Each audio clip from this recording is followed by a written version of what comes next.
Halo semua, perkenalkan saya Intan Diana.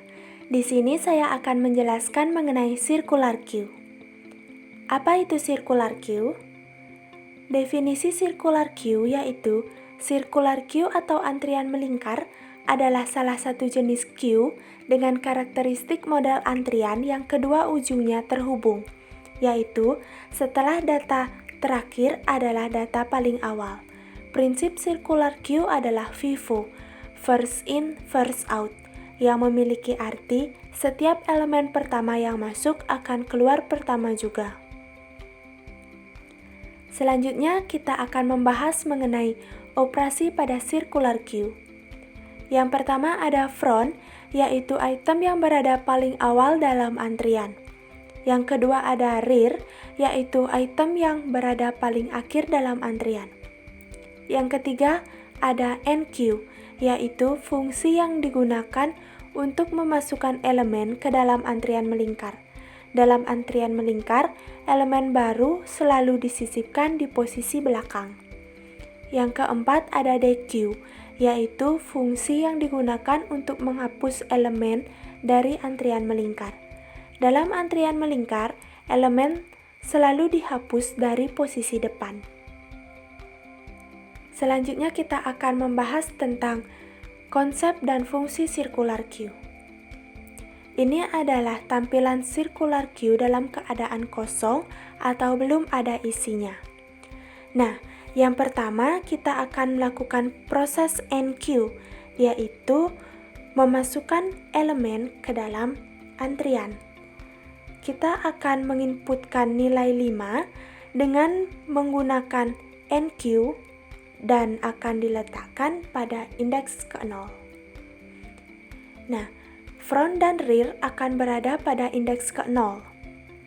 Selanjutnya, kita akan melakukan end queue dengan menginputkan nilai 7 pada indeks ke-1, maka front akan tetap berada pada indeks ke-0 dan rear akan pindah ke indeks ke-1. Selanjutnya kita melakukan end queue dengan menginputkan nilai 10 pada indeks kedua, maka front tetap berada pada indeks ke-0 dan rear pindah ke indeks kedua. Selanjutnya kita melakukan end queue dengan menginputkan nilai 15 pada indeks ketiga, maka front tetap berada pada indeks ke-0 dan rear akan pindah ke indeks ketiga. Selanjutnya kita akan melakukan proses dequeue, yaitu menghapus elemen dari antrian.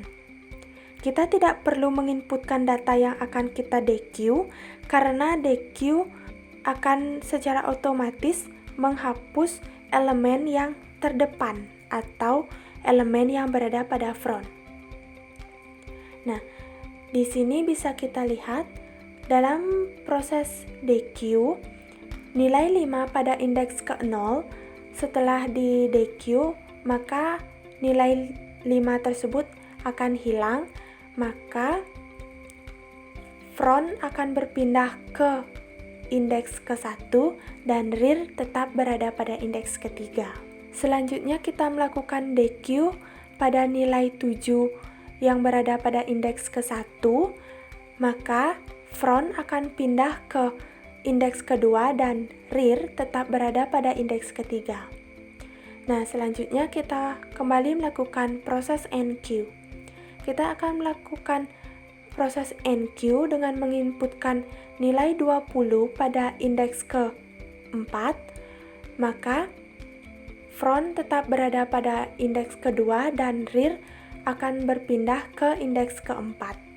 Selanjutnya kita melakukan proses end queue dengan menginputkan nilai 25 pada indeks ke-0, maka front tetap berada pada indeks kedua dan rear akan berpindah ke indeks ke-0.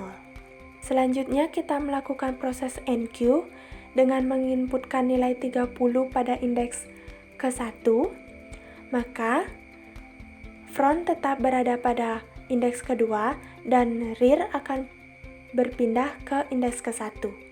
Nah, dalam keadaan inilah sebuah circular queue dikatakan penuh atau full, maka tidak dapat melakukan penginputan data lagi.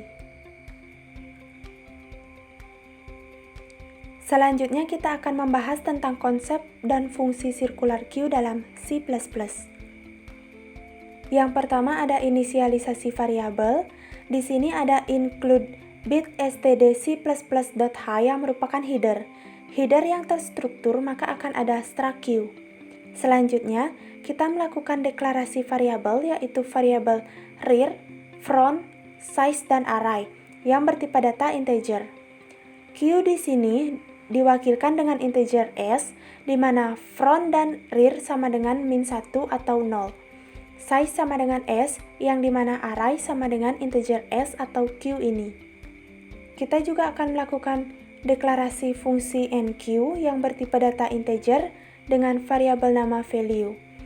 Kita juga melakukan deklarasi fungsi dequeue dan fungsi displayQueue.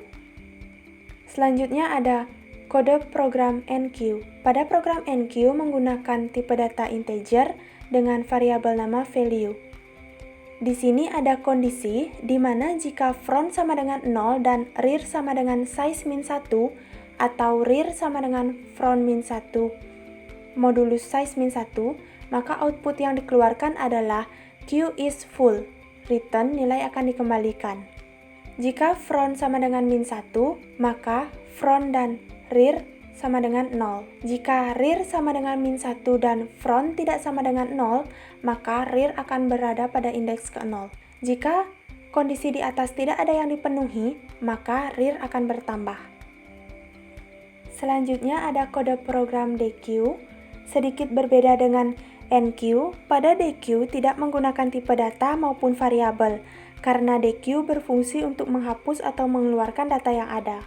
Di sini ada kondisi di mana jika front sama dengan -1, maka output yang dikeluarkan adalah queue is empty, return nilai akan dikembalikan. Jika front tidak sama dengan -1 atau 0, maka front sama dengan rear, yang dimana front dan rear sama-sama bernilai -1 atau 0. Jika front sama dengan size -1, maka front sama dengan 0. Jika tidak ada kondisi yang dipenuhi, maka front akan bertambah. Selanjutnya ada kode program displayQueue yang berfungsi untuk menampilkan elemen. Di sini ada kondisi di mana jika front sama dengan -1, maka output yang dikeluarkan adalah queue is empty, return nilai akan dikembalikan.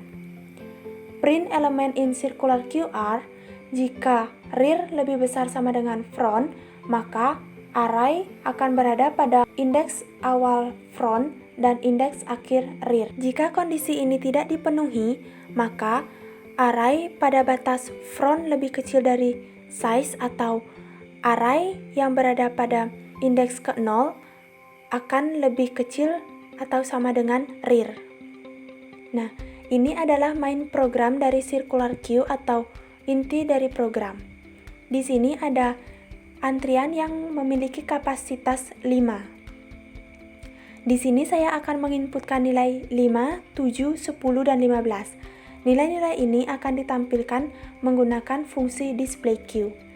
Setelah nilai-nilai tersebut ditampilkan, saya akan menghapus beberapa nilai dengan menggunakan fungsi dequeue dengan delete value sama dengan %d. Nah, setelah melakukan penghapusan nilai, di sini akan ditampilkan lagi nilai-nilai yang tersisa menggunakan fungsi displayQueue. Selanjutnya saya kembali melakukan proses enqueue, yaitu menginputkan beberapa nilai. Di sini saya menginputkan nilai 20, nilai 25, dan nilai 30. Selanjutnya nilai-nilai itu akan ditampilkan kembali menggunakan fungsi displayQueue. Ini adalah output dari program yang tadi. Elemen in circular queue are 5, 7, 10, dan 15, yaitu di mana 5, 7, 10, dan 15 adalah elemen-elemen pertama yang saya masukkan atau inputkan dalam circular queue ini. Nah, selanjutnya saya akan melakukan proses penghapusan elemen, yaitu delete value 5 dan delete value 7. di mana saya menghapus nilai 5 pada indeks ke-0, maka front berpindah ke indeks ke-1, dan saya juga menghapus nilai 7 pada indeks 1, maka front berpindah ke indeks 2.